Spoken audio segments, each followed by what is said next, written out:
And join me in our affirmation. I open my mind. Oh, come on, like you mean it. I open my mind. I open my heart. And I open my whole being to Spirit. Whole being to Spirit. We have our wonderful practitioner, Teresa, who already did our opening meditation earlier for us, and she's going to do our opening prayer. Teresa. Morning. I thank you for being here, and I'm thankful that I'm here. I've been away in a study program for a long time and haven't had a chance to serve in the community in a long time, so it's nice to be here with you, for you. I'm going to light the candle in a moment, which represents the light of God within us, all around us, and in the world. And then I'll pray us in, and that will be followed by 2 minutes of silent contemplation so we can deepen into ourselves for today's message.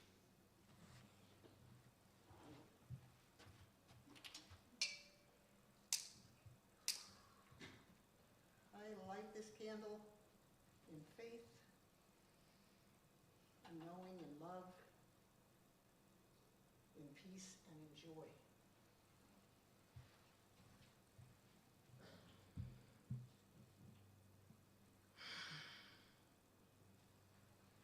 I come to this moment of knowing and being with the one presence, knowing that it is an infinite power for good that is always present within me and within everyone and everything and every situation. And it is the love, it is the wisdom.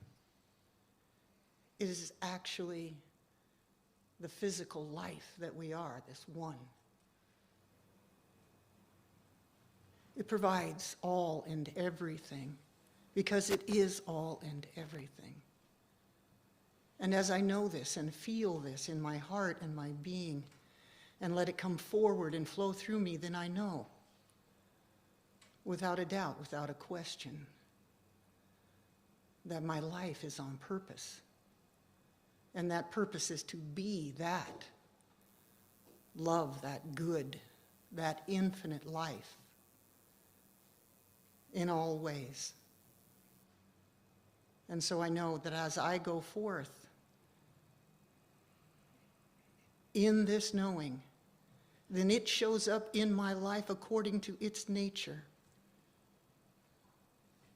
As I am the presence of God's love, then I am the loving presence in my life. And I am the love that goes out to the world. And so is everything and everyone. And for this knowing that all the good that is, I am, I give great thanks. I'm grateful for the life that we share, for the love that we share as a congregation and in the world of our affairs. I am grateful for the infinite good, this infinite power for good that goes with us everywhere, flows continuously. I am grateful for this knowing, this awareness, and this moment to speak it into being. And so I do speak it. I do pray it into being with these words, with a grateful heart. And knowing that this is right and so and good and meant to be, I release all and everything to the law, the great creative power for good that knows how to make it happen in just the right way. Whatever it is that I need, it brings to me in perfect divine order. I claim this,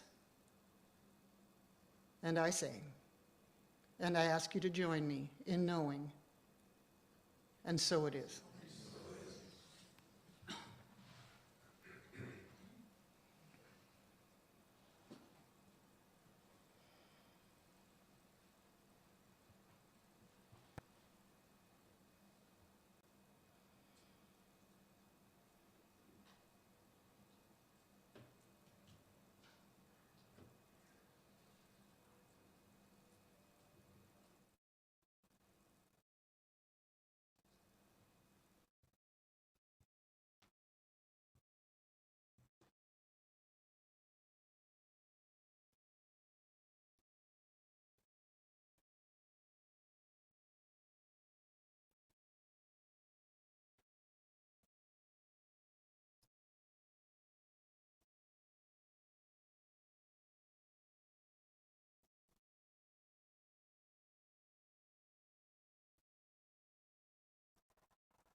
And I forgot to say hello to our online audience. Hi, everybody who's watching us online. Thank you so much for being here and welcome. We are so grateful that you're here with us in spirit, if not in physical form. So take a breath. Breathe all this goodness in. If we stopped right now, it would have been a good morning, right? I mean, great music, great connections. So let's keep on going. Our talk today is Let It Flow. Let it flow. And we're working this whole month on living everyday wonder, which is our yearly theme, and applying it to money. Applying it to money. Oh my God, we're going to talk about money in a church? And we're not talking about, please give us your money, we really need it. That's not the consciousness we're talking about. We're talking about how you and I can experience greater prosperity in our lives, in every aspect of our lives. Would that be okay? All right. That didn't sound real enthusiastic. Would that be okay? All right. You know, we don't get that little mumbling thing. We get what we really are in our hearts. So we're going to spend the next 4 weeks kind of doing this talk. This talk was written by a brilliant person in the annual talks for that, and he wrote it in the structure of a 5-step treatment. Unfortunately, last week we did the meditation process, which is great because it's in that oneness with Spirit.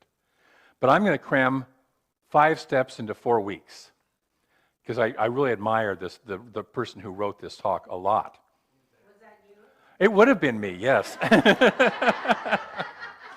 I had to fight for it because when we said we wanted to do this, one of our leaders of the whole organization said, oh, we can't talk about money. Let's call it flow.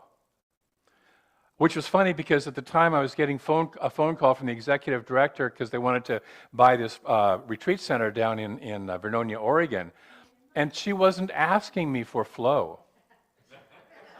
She wasn't asking for us for flow. So we're going to talk about money. Honey?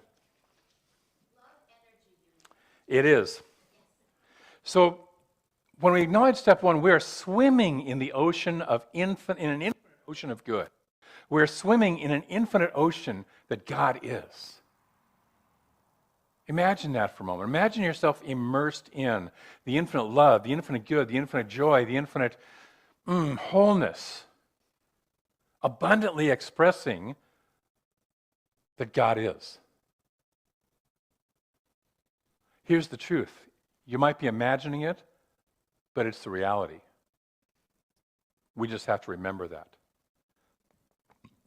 Ernest Holmes says, God is spirit, and spirit is substance, and substance is supply.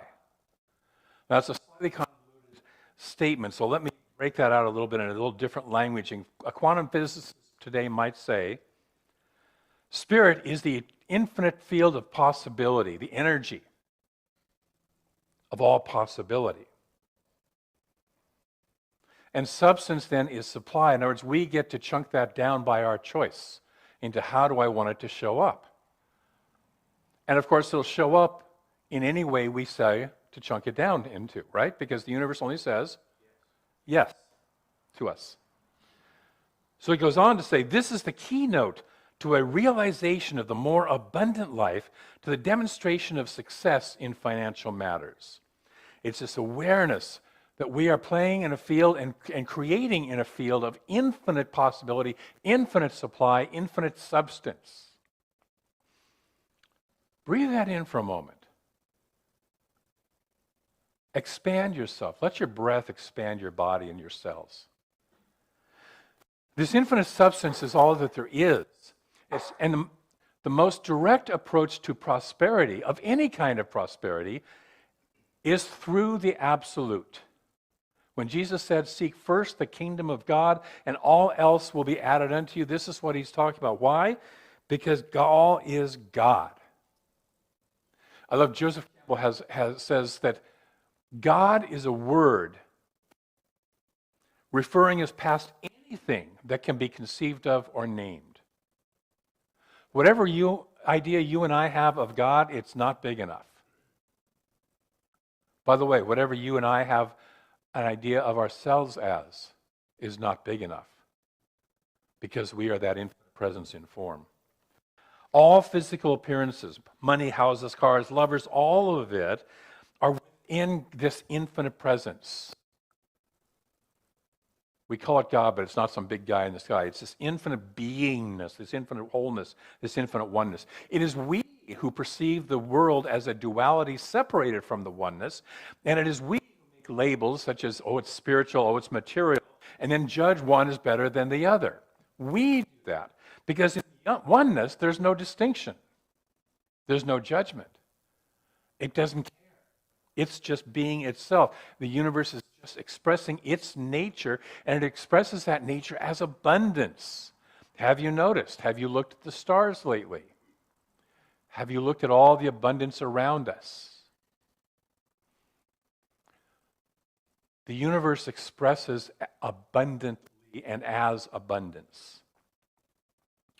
The infinite supply of ideals, which is what we call God qualities, spiritual qualities, the infinite supply of ideals expressed as ideas is the true wealth and the abundance of spirit. It's not going to just come down and hand you a $100 bill. It's going to always constantly express as ideals into ideas. And these ideas, these potential energies are everywhere available to everyone all the time. That's you and me. That's anybody. Spirit has no limitation nor any concept of lack or restraint. It's impersonal. In other words, it's just being itself. It doesn't care who you are, what you've done, haven't done, any of that. It's just being itself, and you get to play in that if you want.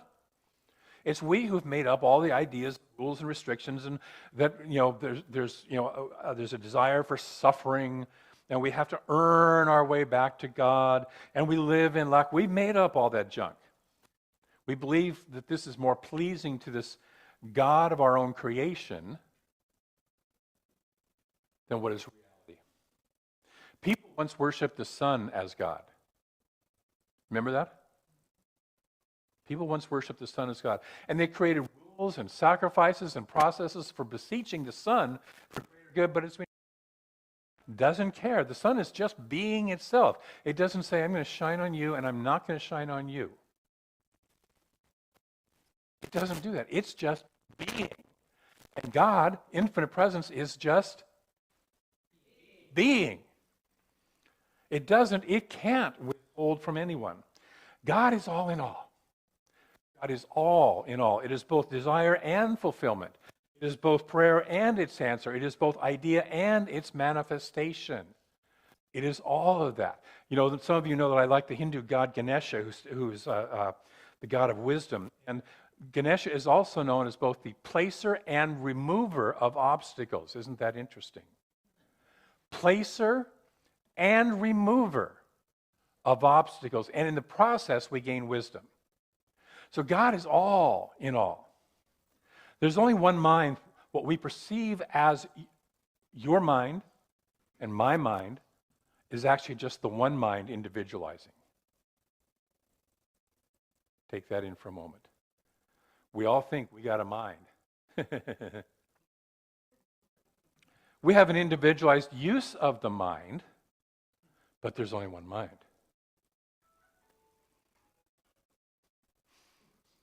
And it is now time. It's 11:30. Are we recording a football game or no? And that one mind knows exactly why that went off. All visible manifestations are under the dominion of our mind, which is the true meaning of dominion, by the way, not a dominion over others, as some people have interpreted that out of the Bible, but a recognition and directive control of our own mind to align with the one mind and manifest its highest ideals into form. That's the proper use of our individual point of mind. We are centers of divine operation. Breathe that in for a moment. Say that with me. I am a center of divine operation, constantly expressing for greater and greater good. And so it is. We are focal points of an infinite desire for greater and fuller expression. Robert A. Russell, in his book, Putting the Prosperity Idea to Work, says, when we glimpse the oneness, we shall stop trying to demonstrate money and start demonstrating the substance of our own consciousness. We'll stop trying to demonstrate stuff out there and start looking to demonstrate the substance of our own consciousness, which, by the way, we already are and always are. If we're going to allow the infinite abundance, the wealth of the universe, to freely express through us, we must have a healthy understanding of the nature of this abundance and the nature of this aspect of the divine. So wealth, the word wealth simply means abundant supply. Are we good with that? And it derives from an Old English word, wheel, which means, not wheel, but W-E-A-L, which means sound, healthy, or prosperous state. Can we all accept that for ourselves? Thank you. Can we conceive of an infinite oneness that wants itself and its creation to live in poverty, restriction, and lack? No. No. Let me pound the podium. No. Get a little Baptist preaching here. No. The infinite is unlimited in its supply and expressing freely, and what's true of it is true of us. Yes. So we have this infinite source of good seeking to express itself in ever fuller and more wonderful ways through us, and many of us are feeling restricted, if not downright starving in some areas of our lives. Yes? You've noticed that? Not you, but somebody you know. You got a third cousin twice removed. Take a deep and expansive breath. Let that breath expand your body. Activate the cells. This infinite source can only flow through us to the degree that we are aware, open, and accept the infinite reservoir which is always available. We are open, aware, and accepting. That is what our role is. See, if our consciousness is filled with rules and judgments and beliefs and lack and limitation and self-loathing and devaluing and all that junk that so many of us picked up along the way, then we are effectively standing on the hose, on a huge hose of the infinite with a really heavy rock blocking that flow. One of my favorite and oft-used quotes from Ernest Holmes is, Danny can probably do this just about verbatim with me. Here and now we are surrounded by and immersed in an infinite good. How much of this infinite good is ours? All of it. And how much of it can we have to use? As much as we can embody. It's all available. Can I embody it? Can I embody it? And the answer is yes. Ernest reminds us that we don't get what we wish for, we get what we become. Emerson reminds us that we are inlets to the divine and may become outlets to the divine. That's the option, the may become. That's our choice. We are inlets, we have it all. How much do we express out? That's where we may become outlets. If we want more in any area of our lives, we have to become more in that area of consciousness. The Greek philosopher Plotinus said, I do not argue. In other words, when you got your stuff up, don't argue with it. Don't argue with it. It's a waste of time. You ever argue with somebody who's absolutely insane? Been on Facebook lately? In the last 10 years? Okay. I do not argue. I contemplate. And as I contemplate, I let fall the seeds of thought into the mirror of mind, which in turn becomes the mirror of matter. I contemplate. And the seeds, the thoughts that I contemplate, become first in my mind, and then they show up as matter. As we contemplate thoughts of wealth, feel that for a moment. Contemplate thoughts of wealth. And as we do that, we will hear all the blocking thoughts come up. You know, there's several of us who are in a class right now called Money, Mysticism, and Miracles for Ministers and Practitioners. And we have an assignment to work with that affirmation that I gave you a little bit earlier. And the first time I did it, I hear this little voice inside of me going, yeah, it's all available, but it's not going to be given to you. Ooh. So here's this whole thing, and it's not going to be given to me. I know where I picked that up. It was in my childhood. So as we contemplate wealth, as we contemplate this stuff, we'll hear the junk come up. Take a breath. And we'll look at those in more detail in a couple of weeks. I'm not going to spend today on that part. For now, recognize that our consciousness is the law of our life. And pay attention to what you're filling your consciousness with regarding money, regarding God and money. What am I filling it with? And the heart's desires. Your true heart's desires come from within. And you are here, and I am here, to express them into form. The truth is, nobody really wants more money. You don't want more money. I know you don't. Take a breath. We want what we believe money will do for us. We want what we believe money will do for us, which is to fulfill our heart's desires. Those heart's desires are our greatest asset. Their spirit coming through us. As we recognize that our consciousness is a creative element in our lives, totally connected with an infinite source of good. See, our consciousness, in that respect, that's the inlet, we are inlets, is not blocked in any way, shape, or form. So when we realize that our experience of prosperity comes from within us. Within us. Many people, even Ernest, talk about the law of attraction. How many of you have heard of the law of attraction, right? Okay.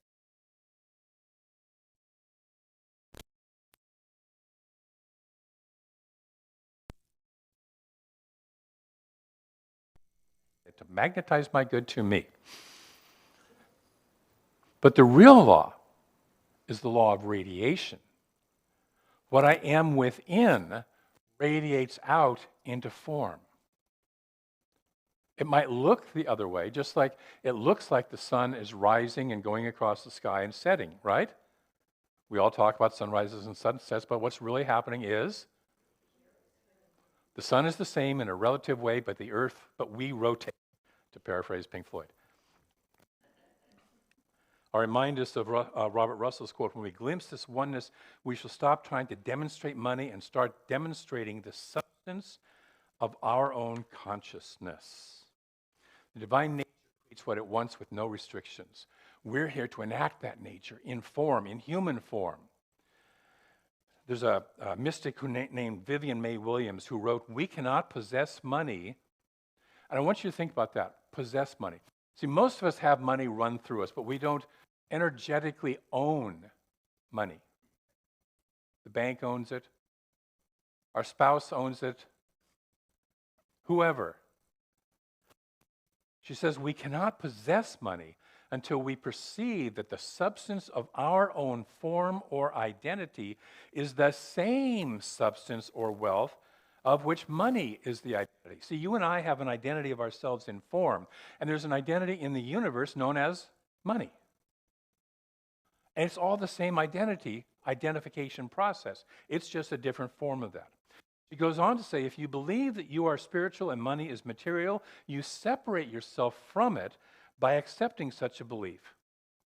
But when you realize that money is a spiritual idea that stands in the same relationship to mind, to God, as a rose does, it will be visibly expressing without anxious thought. Breathe that in for a moment. If I recognize, because so many of us got taught stuff about money not being spiritual, yes?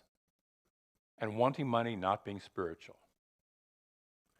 But if we can view it with the same idea as a rose, is a rose beautiful? Most of us will say yes. Somebody who gets stuck, jammed with the thorns a lot doesn't say yes. But it looks good. Can we do that? We think we're talking about money here, but we're really talking about consciousness. We're really talking about consciousness and how to use it. Because we could substitute love, we could substitute health, creativity, or any other identity, other form of the infinite oneness in this conversation, because all form is consciousness solidifying. All form is just simply consciousness solidifying. So let's return to the idea of contemplation as the creative process of the universe. I mentioned that some of the practitioners and I are taking a class where there was a metaphor used for shifting consciousness, that it's like doing the dishes after dinner. This is a really spiritual metaphor, right? We can either, right after dinner, start scrubbing and scrubbing and scrubbing all the stuff off, or we can soak it overnight, and what happens the next morning? Stuff comes off easily. All of us have gunk clogging the flow of God, clogging our flow of good. And we can either work hard at scrubbing and scrubbing and scrubbing it away, or we can soak our consciousness in a high truth, in high thought, in the highest and greatest, that we can contemplate the highest and best that we want, and soak and soak and soak our consciousness into that, and we don't have to fight with old ideas. Your consciousness gently lets go of the gunk. I want to close with a story that you're probably very familiar with. Well, you're familiar probably with some of it. You might not be familiar with a little bit of it. It involves a father who has two sons, and the younger son asks for his inheritance now. I want it now. I don't want to wait. I want it now. How many of us are, I want my good and I want it right now? Yes? Okay. It's okay. I do it too. So instead of waiting, so the father in this story, who represents God, the infinite oneness, says the only thing that the universe ever says when we ask the universe for something, which is yes. You know the next part. The kid goes, blows all the money on harlots, according to the story. Finally comes crawling home in shame and says to the father, I have sinned before heaven and before you, and I am not worthy to be called your son. Now, if we applied the reaction that most parents would have if a kid did something like this, they would hold him responsible. They would make him feel more ashamed and more guilty. They might make him earn his way back, yes? We've all been parents, come on. Earn his way back into their good graces. But the Father does none of that. In fact, the Father doesn't even acknowledge what the Son has just said. He doesn't communicate with him at that level. Instead, he turns to his servants, who, by the way, represent the law. That consciousness says, do this, and it is done. He turns to his servants and tells them to bring the best robe, a ring, and shoes, and put them on him. Not just hand them to him, put them on him. In other words, he restores the Son's identity, his remembrance of who he really truly is. And then they go kill the fat ox and party. They bring everybody in and have a party. And everybody's happy, right? Until, dun, dun, dun, dun, son number 1 comes back from working in the fields. Here's this party, singing and everything going on. Now, how would you feel if you were son number 1? I've been doing everything right, and here's this, my bratty little brother who ran off with all the money, and now comes crawling back with none of the money. And now they're throwing a party, and I wasn't even told about it. He reacted like you and I probably would. He was ticked, really ticked. He finds out what the party is all about, and he won't even go into the house. We have a part like that, don't we? Something happens and we get really ticked and we stop our connection with the divine. God, if you really loved me, you wouldn't have let that happen. Well, I've done that. I don't know if anybody else has, but. And it says that his father came out and besought him, beseeched him, please come. Notice that in this story, the father goes out to both sons at different points in time. It's not like there's a universe sitting back there going, just wait for you. Come on, catch up. You know, it's going out. We start towards it, it goes out towards us. This son also has a story, and he tells it. He says, I've been here all the time.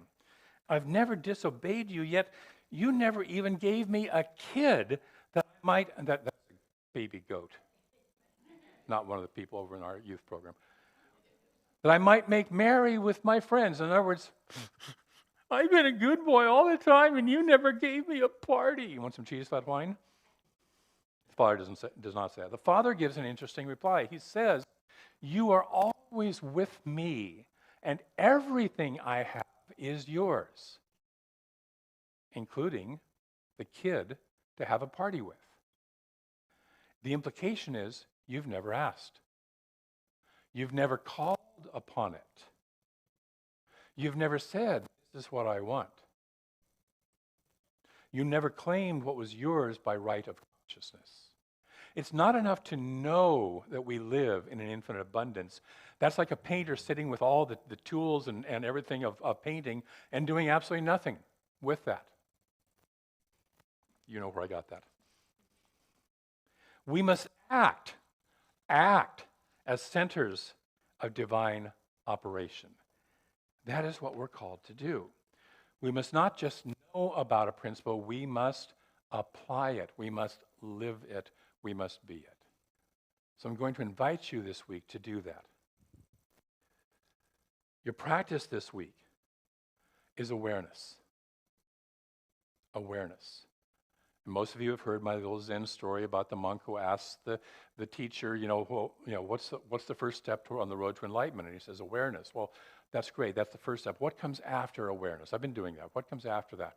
And the teacher replies, awareness. And the student gets really mad and says, well, what do you mean by awareness? And the teacher says, by awareness, I mean awareness. So we're going to practice awareness this week. Notice the abundance of the universe all around you. Look up at the stars at night. Notice if you can't see very many, it's not the problem with the stars, it's the problem with the light pollution, our vision being blocked by stuff hanging around, or clouds. I don't think we're supposed to get too many clouds this week, but the Northwest is famous for not being able to see the stars due to the clouds. Practice abundance. Notice awareness, noticing the abundance of the universe. See its extravagant expression in things small and large. Feel the life energy that is expressing through and as nature. And recognize that the same nature of abundant life energy is expressing as and through you, me, all of us.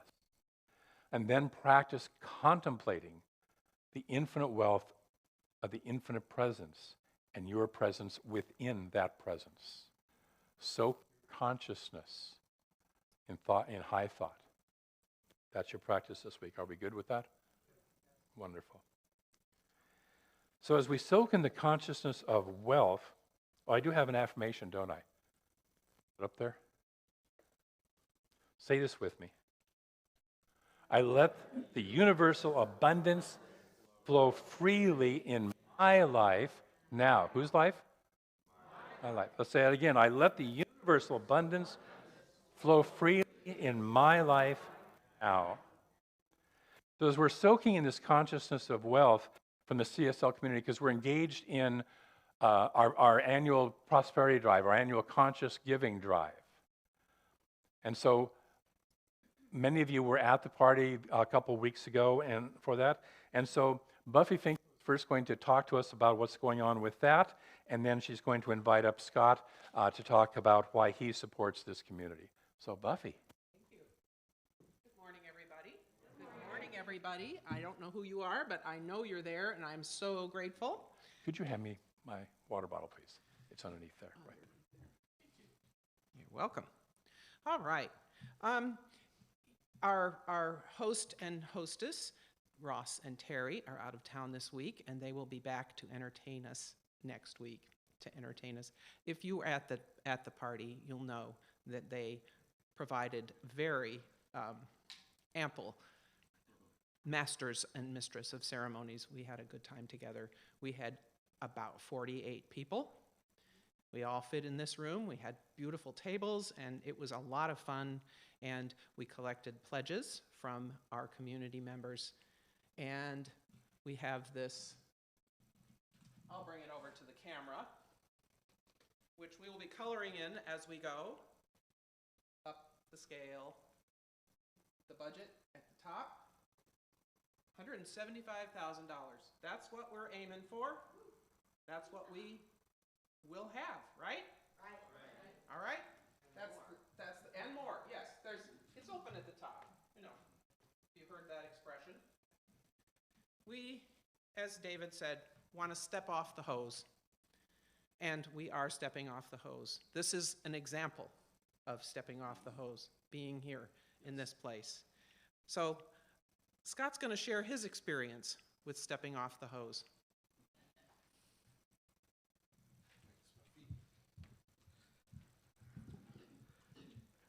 I have to do this. Is this live? So when I started coming to CSL, it was about roughly 8 years ago. I was in a dark night of the soul. I had various situations come up, and in some ways kind of felt at the end of my rope. And you know, as sometimes happens, I was thinking about, you know, what I was going through and realizing it felt like other stuff I'd gone through. I've had enough years on the earth that I noticed I kept ending up in this same place with these same kind of feelings. And so I was relating to what Reverend David was talking about with flow and realizing that I didn't have flow. And at least one of the reasons for that was because I grew up in a really chaotic, dysfunctional environment. And my response to that was to be hypervigilant and really analytical, thinking that if I could just figure it all out, things would be different. And so I was the guy in high school that everybody thought was really intense, because for me, it was a matter of life and death. And so I didn't know how to have fun. I didn't laugh. Was very, very unhappy. And I was living that again, and I showed up at CSL. And one of the things that I did in this community was that I started to look at prosperity, because that's one area of my life where I had struggled. And I realized that just like in most areas, maybe all areas of my life, I had this notion that if I just figured it all out, right? If I knew what to do here or what to do there, I could control the outcome. And I kept, I kept finding no matter how hard I tried, the outcome didn't show up the way I expected it to, right? And instead of realizing, well, maybe there's a different way, I just tried harder. So the gift of being in a dark night of the soul for me at that time was recognizing that maybe the way I had done it wasn't working and it might be time to try something different. So one area that happened was in tithing. So I have a church background, and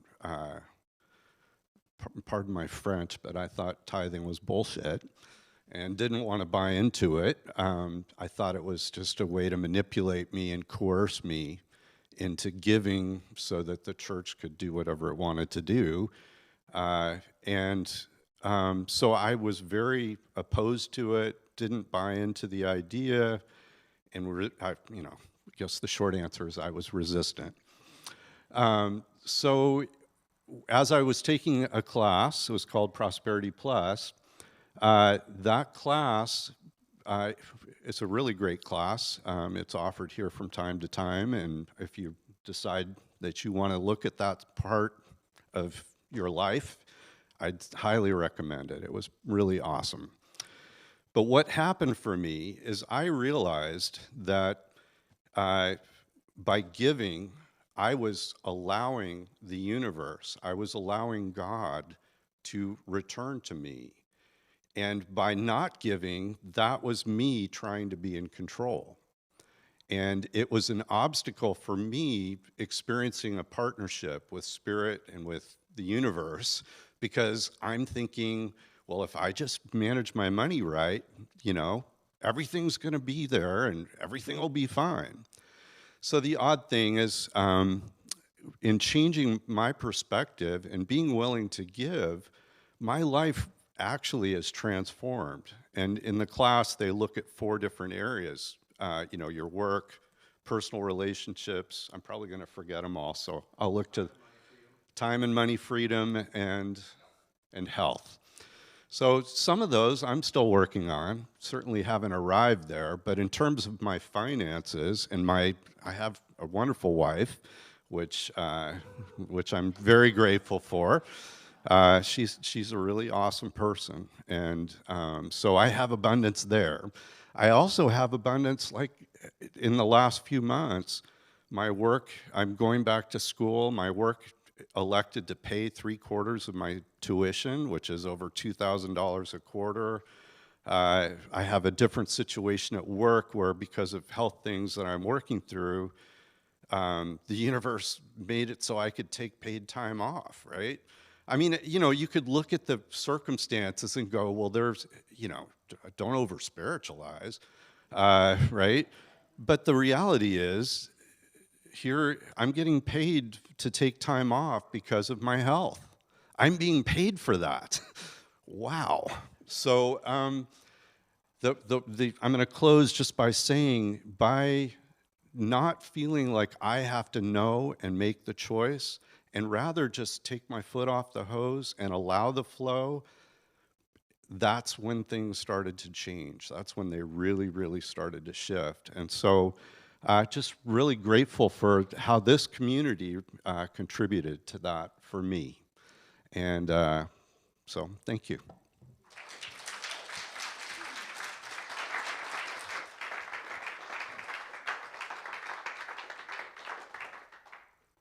Do we have pledge cards handy? They're in the back of some of the seats. Okay.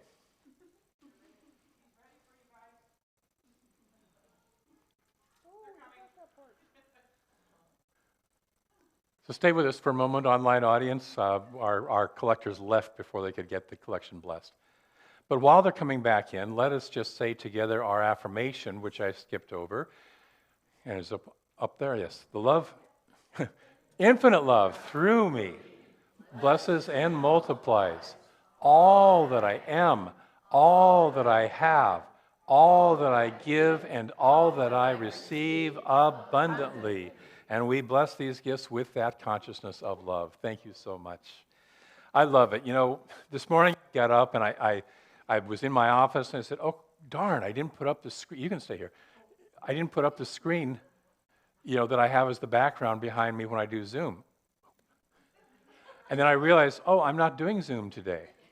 I'm going here in person. So we're still kind of, it's like waking up out of a 2.5-year hibernation period that we're still sort of remembering a little bit about how to do service and how to do this. So thank you for being patient with us. We have our wonderful practitioner, Teresa, with us. I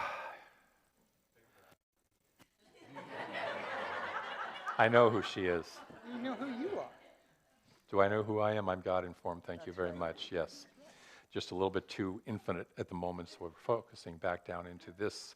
Because we have these wonderful prayer requests, and if you would like our practitioners to pray with you, please place them in the prayer box back there, and the practitioners will hold you in confidential prayer for this week. So thank you very much for that. And we have announcements from our also very wonderful Susan Key. Do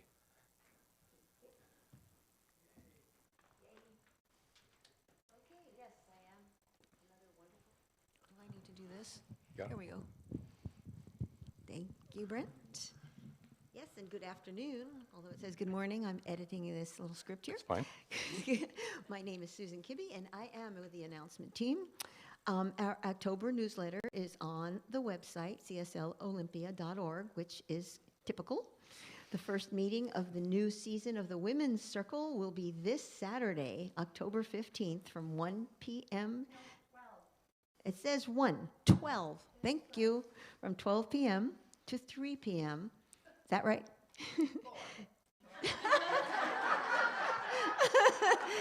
12 to 4.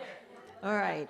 Contact Carol right over there at ckremedyforyou@gmail.com for information, or you can just go and talk to her. Next Sunday will be Recognition Sunday. We will recognize and hand out certificates for people who took classes during the pandemic. We will also recognize new members. If you qualify for either of these, please be here next Sunday to receive love and recognition.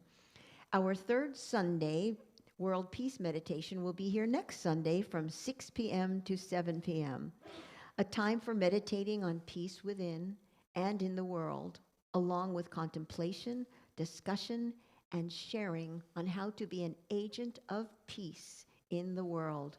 Barb Yanagamachi will facilitate.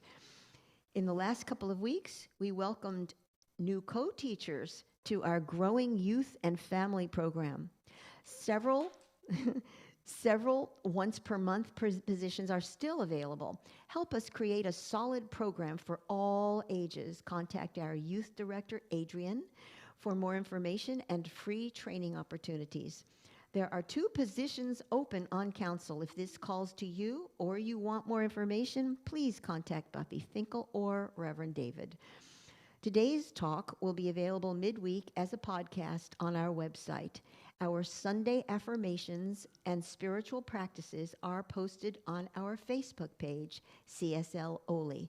Thank you. And now Carol Kautzman would like to say a few words about the sacred circles that are starting this week.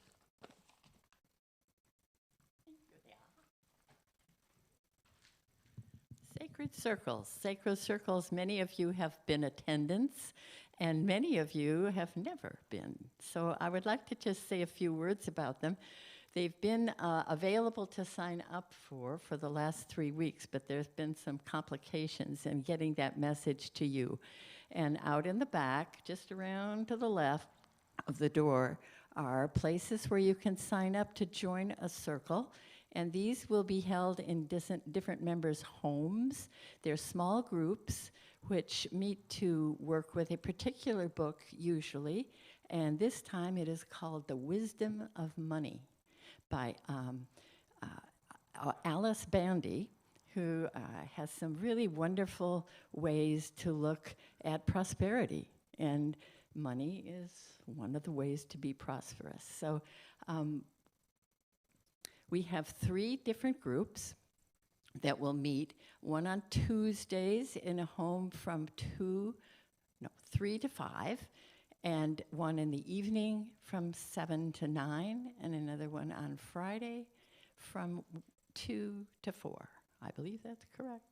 And you can choose which group you can belong to. All of them are open at the moment, and this is the last Sunday that you'll be able to sign up for them because they start the beginning of next week. So I hope you'll come back. I'll be there to answer questions, and there's also a little blurb about what a sacred circle is if you'd like a little more information. But thank you, and I hope that you will take advantage of this opportunity because it's a great way to meet in smaller groups, members of this community, and perhaps think about becoming a member yourself if you haven't. Reverend David. If I'm watching this online, how can I join one of these groups? Oh, yes. Well, I do believe there is a email reference on the website, and you can contact me because I'm kind of the organizer for them, Carol Kautzman. And if you use that email, I'll get right back to you and put you in a group. Thank you.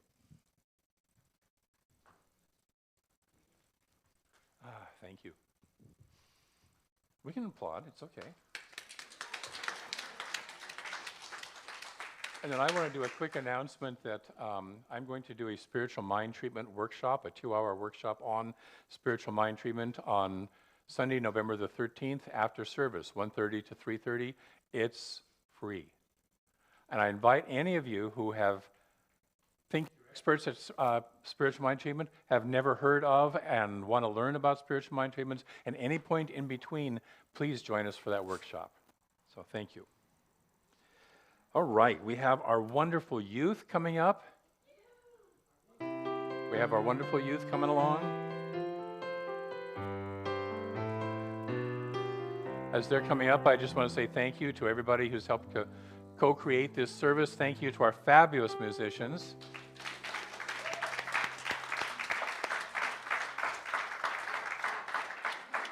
Thank you to Shani back in the back, fabulous sound technician.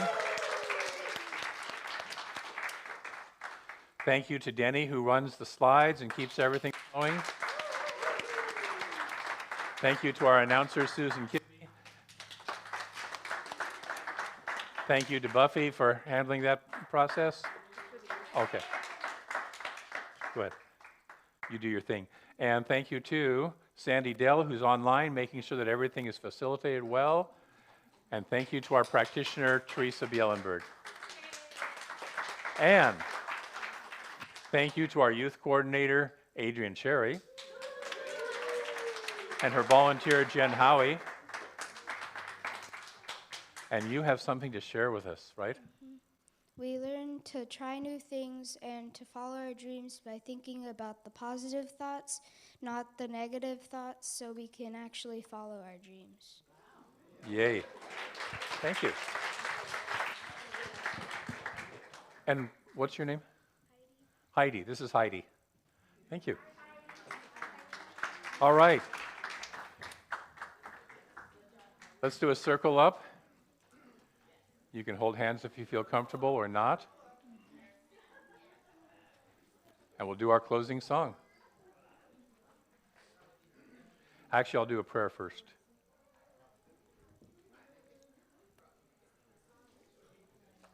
I think we can stretch this out.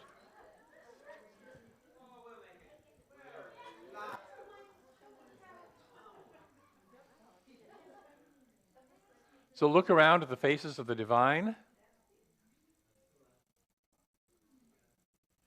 and feel yourself as being one of the divine as we work out the right and proper way to hold hands over there. And take a breath. Breathe all this love, breathe all this good in. We've started off by saying we're here for love. Let your love flow. And so I know that there is that infinite presence that is pure love, expressing in all the variety of ways that it expresses in, yet at core, it's all love. Money is just love in form. So as we breathe that in, as we recognize that we are one of this, because we cannot be outside of an infinite presence. We are within it. Therefore, we are of it. It is a being us, individualized. And so I speak my word that we bring our awareness, we bring our contemplation to the highest and greatest good in any field that we want of the universe. Nothing is off limits. God has no limitations, no rules about what we should or shouldn't do. And so we bring our contemplation, we bring our openness, and let ourselves soak in high thought for this entire week. And I'm grateful for all of the good and the shift that comes out of this. Blessing each of us individually, blessing this community collectively. I know this is true of us in this room. I know this is true of those of us who are online. I know this is true of all of us. We let it be. And together we say, and so it is.